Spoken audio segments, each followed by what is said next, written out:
Na ovogodišnjem izdanju utrke Mile milja BMW Group Classic sudjelovao je sa 6 automobila iz svoje kolekcije. Jedan od njih je BMW 328 Mile milja Touring Coupe, koji je 1938. godine završio utrku s pobjedom u klasi vozila s maksimalnim kapacitetom do 2 litre.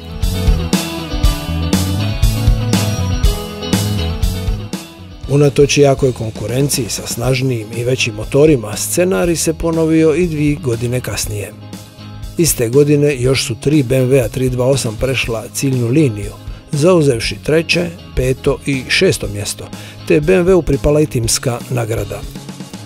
Ovaj trijumf nije postignut zahvaljujući superiornoj snazi motora, već optimiziranoj težini, vrhunskoj pouzdanosti i savršenom držanju ceste. To je omogućilo modelu BMW 328 da zauzme čvrsto mjesto u povijesti utrke Mile milja.